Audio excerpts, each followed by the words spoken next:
Now we are discussing about functions of RBI. Functions of RBI.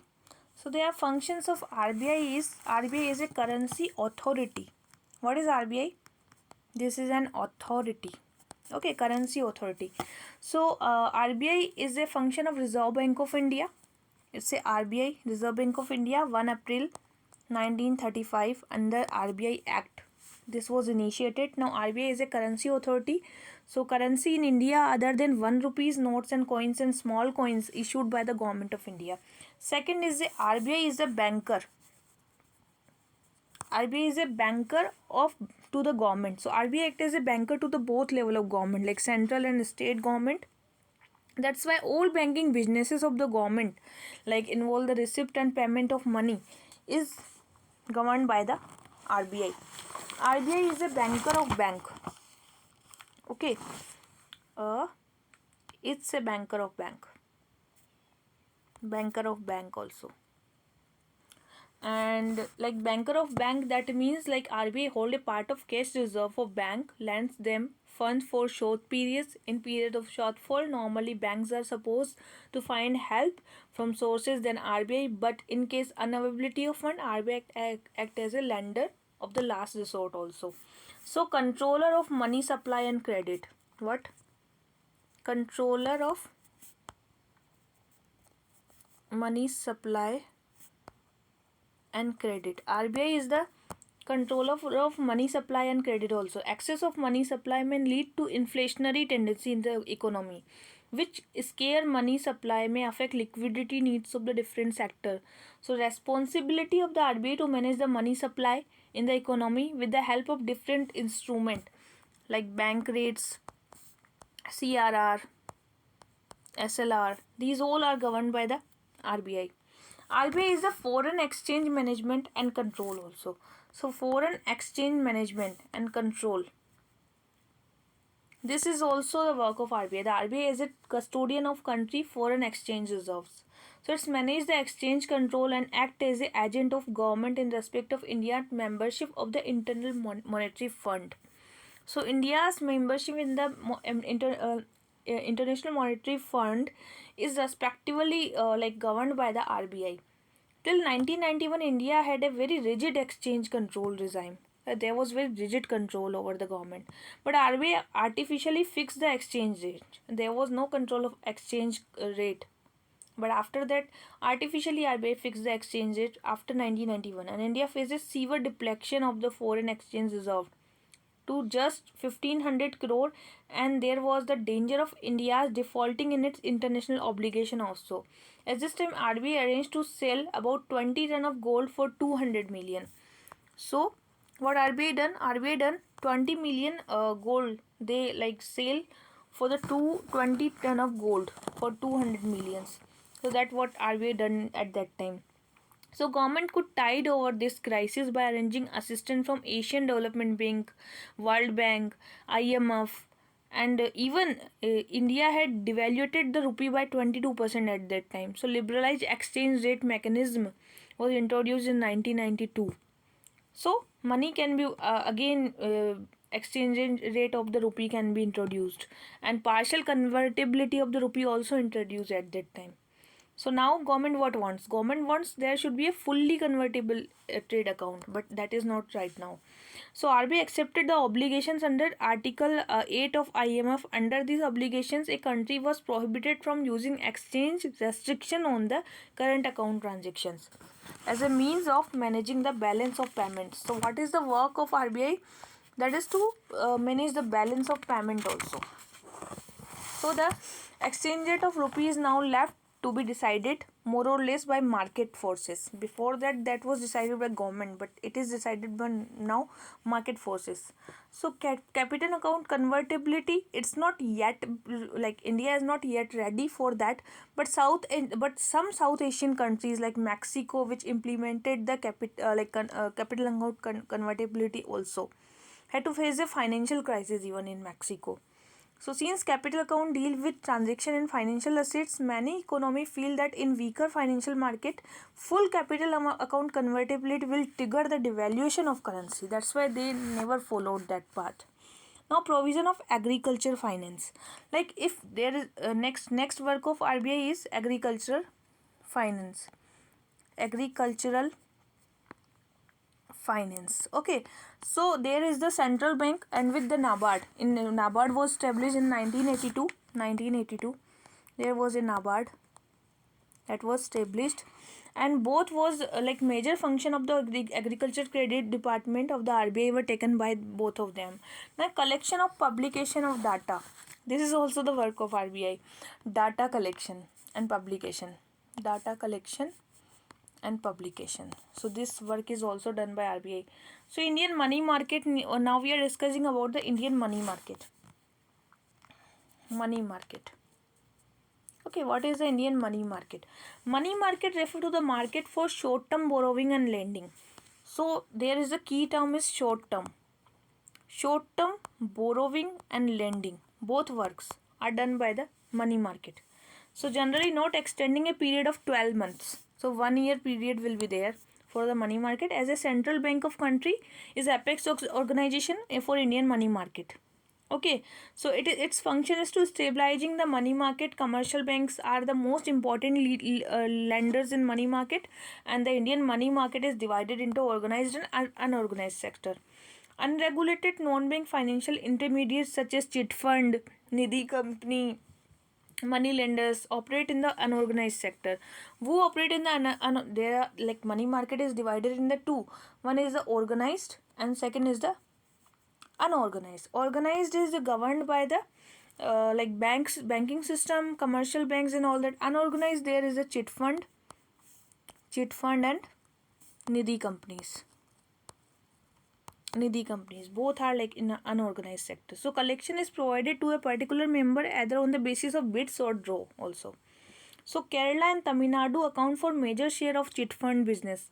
Which countries, which states? Kerala and Tamil Nadu. There is the largest number of chit funds in that, and nidhis are similar to the chit fund and makes the contribution in the form of the deposit. The member can avail loan facility from the deposits at relative lower rates even. So now organized Indian money market. So first we are discussing about organized market.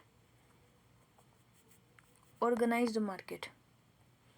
So this organized market is for call money market, and treasury bill. Okay, so one is call money, second is a treasury bill. Call money, this market deals 1 day loan. 1 day call money is for the 1 day loan. Okay, so 1 day loan also known as the car loan on call money. Such loans may or may not be renewed the next day. The main participant both on lending and borrowing side in this market are banks. So this market is very sensitive as the cash position of different banks keeps on changing drastically. Thus it is act as a possibly the best available indicator of liquidity position of the organized money market. So like Indian Bank Association had put in ceiling of 10% on call money rates. So there is like ceiling also. So Indian Bank Association sealed that 10% should be that. Okay. And DFHI was allowed to operate both on the lender and borrower. DHFI is the Discount and Financial House of India that also allowed the call money market. So ceiling on call money rates were withdrawal altogether in 1989, but still it's a good measure to like if we are correcting if we wants to correct the imbalance between the supply and demand. Second is treasury bill.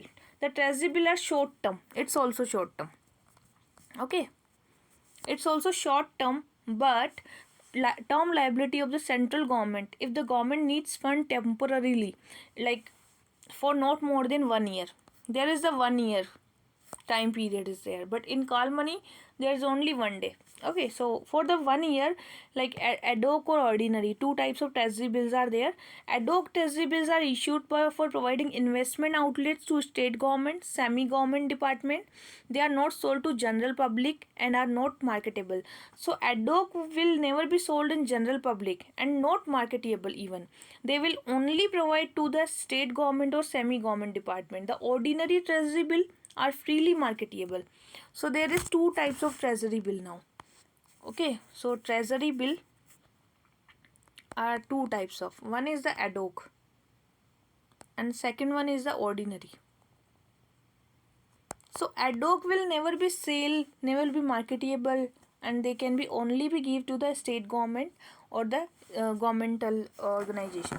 But ordinary treasury bill are freely marketable and can be sold to the public or bank. The treasury bill market in India is not well developed. The very low treasury bill rate had kept the interest cost of treasury bill debt to government very low.